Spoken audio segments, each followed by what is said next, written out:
नमस्कार बच्चों। इससे पिछले की कक्षाओं में हम लोगों ने देखा कि हाइड्रोकार्बन के 3 प्रकार थे, अल्केन, अल्कीन और अल्काइन, जिसमें कि अल्केन संतृप्त हाइड्रोकार्बन का एक प्रकार है, अल्कीन और अल्काइन जो है वो असंतृप्त हाइड्रोकार्बन का एक प्रकार है।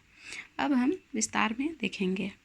अल्केन, पहला हमारा सीरीज है अल्केन, जिसका कि जनरल फार्मूला होता है CnH2n+2।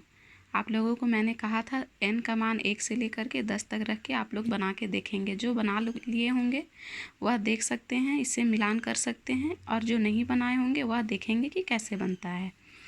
अल्केन का क्या है, n का मान जब हम लोग 1 रखेंगे C1H2n+1, तो इसका आ गया इस फार्मूला से CH4।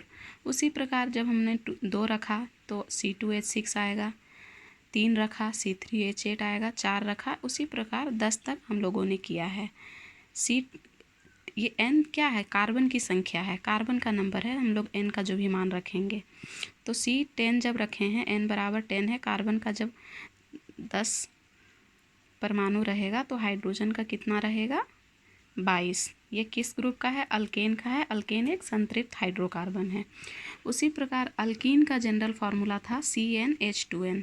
तो मैंने पहले ही बता चुका है कि अल्कीन और अल्काइन के केस में n बराबर 1 एग्जिस्ट नहीं करेगा। क्योंकि डबल बॉन्ड या फिर ट्रिपल बॉन्ड बनने के लिए कार्बन परमाणुओं के बीच में कम से कम 2 कार्बन होने चाहिए, और इसमें हमारे पास केवल 1 कार्बन है, और यहाँ पे भी 1 कार्बन है, तो इसमें भी नहीं बन पाएगा और इसमें भी ट्रिपल बॉन्ड नहीं बन पाएगा।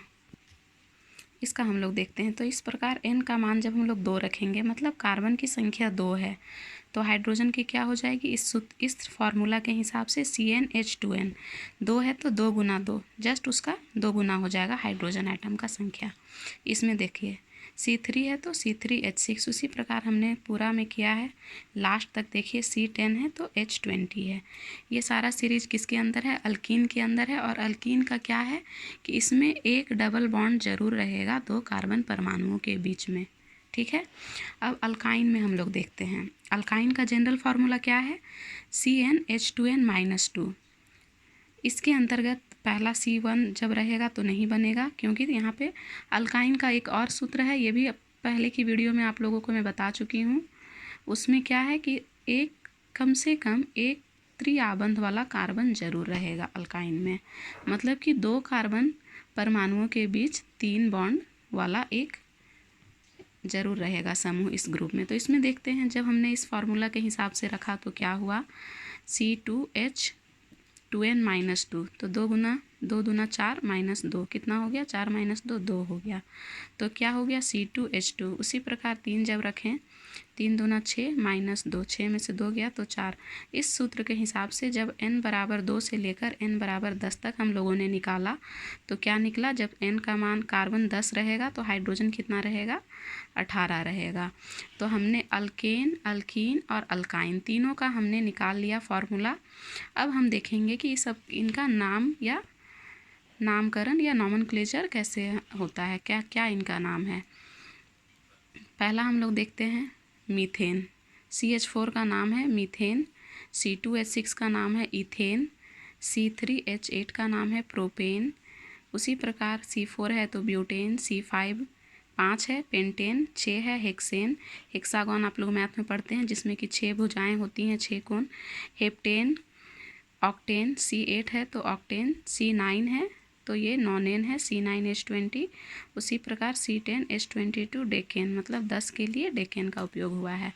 ये तो हो गया अल्केन समूहों का नाम। अब अल्कीन में हम लोग देखते हैं, जैसा कि नाम में ही है, ये जो लास्ट में एन है, मीथेन, इथेन, प्रोपेन, ब्यूटेन, ये सारा अल्केन का जो ये एन है, अल्केन में एन लगा हुआ है, उससे ये नाम आया है। उसी प्रकार अल्कीन में देखते हैं, मीथेन तो नहीं होगा मीथीन, क्योंकि यहाँ डबल इसमें नहीं आ पाएगा। ये बार अब शायद आप लोग को याद हो चुका होगा कि इसमें और इसमें C1 वाला नहीं रहेगा, मैं बहुत बार बता चुकी हूँ।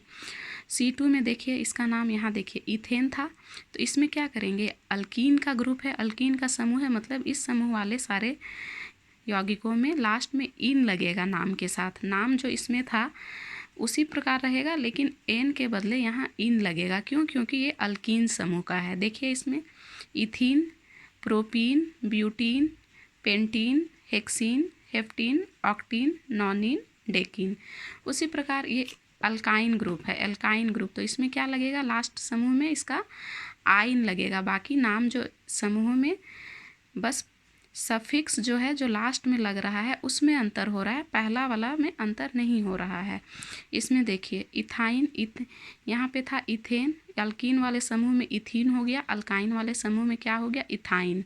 उसी प्रकार propyne, butyne, pentyne, hexyne, heptyne, ऑक्टाइन, नॉनाइन, डेकाइन, ये आपका इससे याद रखेंगे। इस वाला समूह से केन है, इसमें लास्ट में एन लगेगा इसका नाम में, इसमें क्या लगेगा लास्ट में, इन लगेगा। कीन है तो इसमें इन लगेगा लास्ट में, और इसमें आइन लगेगा, आइन। इससे भी आप लोग याद रख सकते हैं, नाम में ही ये निहित है, अल्कीन में इन निहित है, अल्काइन में आइन निहित है, और अल्केन में एन निहित है। अब हम लोग इसमें देखते हैं, जब हम लोग श्रृंखला में हम लोग नीचे जाते हैं, क्रमशः जब जाएंगे एक के बाद दूसरा, तो देखेंगे CH4 है, यहाँ C2H6 है। इन दोनों के मध्य कितना अंतर है, यहाँ पे C1 था, यहाँ पे C2 है, मतलब एक C और H देखिए, यहाँ पे 4 था, यहाँ पे 6 है, तो एक C और H2, CH2 का अंतर है। इन सारे जब क्रमशः जाएंगे 1 के बाद 2, 2 के बाद 3, ऐसा नहीं कि हम लोग 1 के बाद 3 में देखेंगे, तब वह सीरीज हम लोगों को नहीं मिलेगा, वह अंतर नहीं मिलेगा, अंतर उस टाइम बदल जाएगा। क्रमशः देखेंगे, पहला से दूसरा, दूसरा से तीसरा, इस प्रकार जब हम लोग 10 तक जाएंगे तो हर स्टेप में हम लोग देखेंगे कि कितना क्या अंतर है, CH2 का अंतर है। यह अंतर है हर समूह के बीच में, हर मीथेन से इथेन के बीच में। देखिए यहाँ 1 है, यहाँ 2 है, यहाँ 2 और 4। इसी प्रकार इथेन से प्रोपेन में जाएंगे, इसी पर किसी भी ये में जाएंगे, जैसे हम लोग नॉनेन से डेकेन में जाएंगे तो यहाँ भी देखिए 9 है और यहाँ 10 है, यहाँ 20 है और 22 है, यहाँ भी सेम यही अंतर है, CH2 का अंतर है हर समूह के बीच में। उसी प्रकार अगर हम लोग इधर भी देखेंगे तो यहाँ भी हम लोग क्या पाते हैं, यहाँ भी वही चीज़ है, हर ग्रुप के मध्य में हम लोग उदाहरण के लिए यहाँ देखते हैं C9H18 और C10H20, तो यहाँ भी क्या अंतर है, CH2 का अंतर है। इस समूह में भी क्रमशः जाएंगे तब, अगर हम लोग क्रम में नहीं रहेंगे इसके बाद यहाँ जाएंगे तब यह अंतर फॉलो नहीं करेगा। क्रमशः जाने पर क्या देखते हैं कि हर समूह के मध्य में CH2 ग्रुप का अंतर है। इसमें भी अल्केन में भी, अल्कीन में भी और अल्काइन में भी हम लोग वही चीज़ पाते हैं कि हर समूह के बीच में जो अंतर है, जैसे यहाँ देखिए 9 है और 16 है, यहाँ 10 है 18 है, तो 9 से 1 बढ़ा 10, कार्बन का एक अंतर हुआ, और 16 से 18 CH2 का। तो इससे हम लोग एक और निष्कर्ष पर पहुंचते हैं कि ऐसा समूह जब हम लोग श्रृंखलाबद्ध या फिर क्रमानुसार जब आगे बढ़ेंगे, बढ़ते हुए क्रम में, तो हम लोग क्या पाते हैं, ऐसे यौगिकों के मध्य अगर किसी एक ग्रुप का ही अंतर हो तो इस ग्रुप को हम लोग क्या बोलते हैं, समजातीय ग्रुप समजातीय श्रेणी बोलते हैं। मतलब हर ये में एक ही समान अणुओं का अंतर है, एक ही समान ये जो है CH2 का अंतर है। तो ऐसी श्रृंखला जिसमें क्रमशः बढ़ने पर हम पाते हैं कि हर ग्रुप के मध्य एक ही फंक्शनल ग्रुप या फिर एक ही अणु, अभी हम लोग फंक्शनल ग्रुप बाद में डिस्कस करेंगे, एक ही अणु का अंतर है, CH2 का अंतर है हर ग्रुप के मध्य में। तो ऐसे समूहों को जिसमें हर ग्रुप के मध्य, हर यौगिक के मध्य अंतर समान हो, मतलब एक ही अंतर हो, उसको हम लोग समजातीय श्रेणी कहते हैं। इसकी परिभाषा मैं आप लोग को अगले क्लास में बताऊंगी, लेकिन आप लोग याद रखेंगे कि समजातीय श्रेणी क्या होता है। वह ग्रुप कोई भी हो सकता है। अभी हम लोग इसको पढ़ रहे थे अल्केन, अल्कीन, अल्काइन को, इसलिए हम लोगों ने ये देखा, लेकिन हम लोग आगे की कक्षाओं में देखेंगे कि ये जो ग्रुप है या इसके अलावा भी अगर कोई दूसरा हम लोग लेते हैं, अल्कोहल लेते हैं या कुछ और लेते हैं, तो उसमें भी अंतर एक ही रहेगा, लेकिन इसके बदले कोई और ग्रुप आ जाएगा। आप लोग इसको प्रैक्टिस करेंगे अच्छे से और याद रखने की कोशिश करेंगे, क्योंकि यह बहुत ही इम्पॉर्टेंट है, यह बेसिक चीज़ है आप लोगों का हाइड्रोकार्बन का या फिर ऑर्गेनिक केमिस्ट्री का।